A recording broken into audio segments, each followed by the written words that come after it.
Summer League standouts. Who were some of my favorite players? We're not going to sit here and talk about everybody because that would just be ostentatious and not what I would want to do right now. So let's go ahead and discuss who are some guys that stood out to me.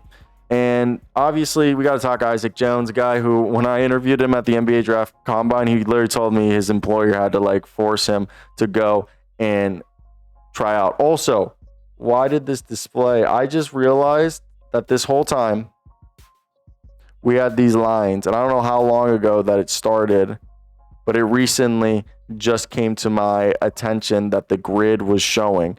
And I'm so upset now that the grid was showing, and I thought it was actually my OBS showing that. So I apologize that I had grid lines on me this entire time. Either way, Isaac Jones, when I interviewed him at the Combine, about 2 years now, or a year ago, he actually told me he had been playing basketball for less than 5 years. He had gone at work, and his boss basically was like, dude, why aren't you playing basketball? Great guy. He can play small ball 5. He's a forward, jump out the gym athleticism. He's got a 3-point shot. He plays with energy, moves well, freak athlete. Really like him. Now, next up, David Jones Garcia for the Spurs. Great scorer from the Dominican Republic. He played DePaul, Memphis. And I'm blanking on the third one, but DePaul and Memphis was where he played. He can be a great player in transition, has a little bit of shot creation ability, really fun guy, and got himself a two-way opportunity with the San Antonio Spurs, which I think was awesome. Next up, Jordan Miller. He's a guy who's a roster crunch for the Clippers. I think they're going to bring him back, but he's a guy who played the 2 or the 3. He's one of the best players out there, someone that people were wondering why he had even been put in this position, and he was still playing with the Clippers, so clearly there seems to be some goodwill there, but somebody who's too good for a two-way, but because of the roster crunch, if he doesn't get poached by somebody, he's probably going back to the Clippers, and they'll probably, by the end of the year, hook our boy up. Enrique Freeman, he was someone that I thought they might not bring back, but man, he came out here, showed his rebounding ability, showed that he was a dog, that he is deserving of this two-way, and put himself back into position for the Pacers to keep him. And hey, they have a hole at the center position, so why not? Javon Freeman Liberty, he's somebody who's not going to stay, I think, in the NBA. He can score at all 3 levels. He's a elite EuroLeague player, bottom of the bench NBA player, but he is an NBA caliber player that if there were 32 NBA teams, he would probably be like a 12th or 10th guy in a rotation, but just because of the way that the NBA goes. Naquan Tomlin has been playing basketball, I believe, less than Isaac Jones, and he's a freak athlete who has gotten better, can do everything. Got some Pascal Siakam in him that I think he is one of the most exciting guys that to watch, and is a phenomenal player. So to me, he's somebody that if you have not put on your radar, Naquan Tomlin for the Cavs is going to be somebody that I think in a few years is going to help.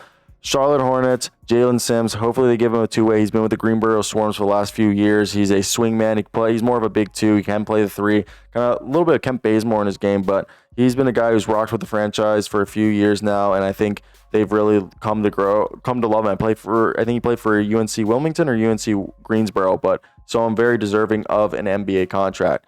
KJ Simpson on a two-way for the Hornets. He's an absolute dog. If he was 6'3", 6'4", he'd be a starting point guard, one of the better players. Guy who averaged in, I think the G, 25 and 5. Phenomenal player, good defender. It's literally because he's 6 foot that people don't think he's serious or don't give him serious. Nick Clifford, you've probably been watching him. He's been absolutely killing it whenever given the opportunity, and he did that all through Summer League and showing people that he should be higher on your radars.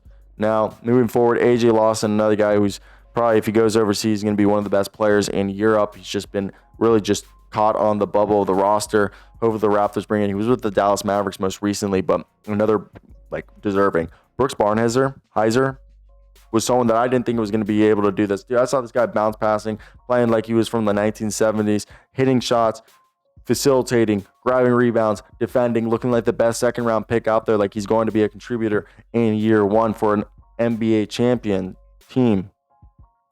Phenomenal. Devin Carter, was plagued with that shoulder injury all year, and then now, my God, looking like Derek White. That's who I thought he could be coming out. I thought he's a guy who had a lot of skill, someone that I thought was a lot of fun, and to me, My finger snaps over here, ladies and gentlemen. The way that he's played, the ways that he's been able to put himself in position to really, really, really help a squad that at the end of the day, their biggest question has been point guard. I know they have Dennis Schroeder, and I know our boy DOG or Dog was saying that Russell Westbrook is going to come, or that they should sign him.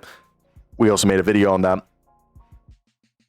Devin Carter could be a reason the Kings are better than we expect. So that's one of the things. Dennis Jenkins, I met him 2 years ago at Portsmouth. One of the best players at Portsmouth. Detroit put him on a two-way last year. He was the guy that we didn't know if they're going to bring back in on a two-way. Boy, did he ball out. He's a facilitator. He'll grab rebounds. He can create. He'll defend. Yeah, he's like 6'1". Yeah, he's like 6'3". He's like an inch or two taller than me. And he's a guy who's going to be a solid point guard in the NBA, and especially if they give him an opportunity. Now, Tolu Smith, if this will change, I don't know if it will. Yeah, there we go. Tolu Smith, a teammate of his. He got jacked, another Portsmouth guy. He's gotten huge. He was probably more built like a 4, but because he understood the assignment in the G, he got ripped, and he's like a 6'10", long-armed, nimble, screen-setting, lob threat, rim-running, big man that can block shots from the weak side. I really like him. He's got a lot of skill, and he's going to be someone that will make it to the NBA because of that. Terrence Shannon, he was bombing it. He looked phenomenal out there.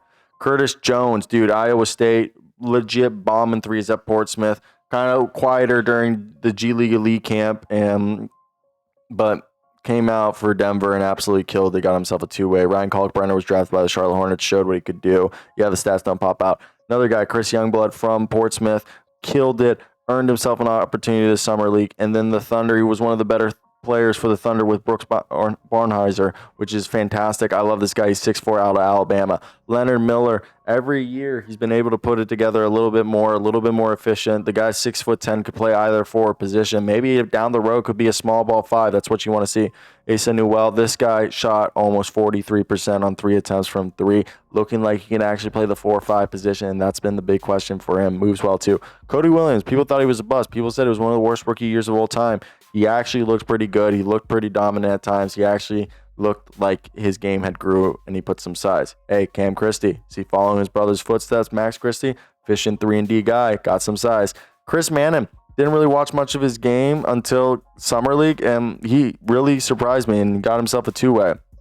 Ron Holland, Detroit's balling out in Summer League. Their guys showed up, did what they needed to do, and a large part, Ron Holland looking like the young Gerald Wallace out there. Con Knipple, shooting, showing people that he was worth being a top 5 pick. Judah Mintz put himself back on the radar for the Sixers, had a good game where he could play defense, run the pick and roll, grab rebounds, score, do a little bit of everything. Tristan Enaruna was a guy who played for Kansas, then went to, Iowa State, and then ended up at Cleveland State. Dude, this guy's one of the best mid-range shooters I've seen in a while, especially from the free throw line. He's going to be someone who probably end up in the NBA because he's got size. The man from Holland, right? Dutch is a 6'9", like, solid shooter. James Bouknight, I thought he had retired or something, but he put himself back in the NBA spotlight, and that was huge for himself. And then Kobe Buffkin, I know he played a few games and it wasn't super efficient, but if he can continue to play and affect the game in a myriad way, then I think he'll have a way to stay in the NBA, and I think that's huge. Cole Swider, another 6'9" shooter who's unbelievable at that, and that's something that keep him in the NBA or make him one of the best players in Europe. AJ Mitchell, he's going to kill it for the Thunder this year. They got a great player in him. Jalen Tyson looking like young Josh Hart out there. Cooper Flag had some good moments. I have my questions for him. And VJ Edgecombe is going to be great. So, yeah, that was it.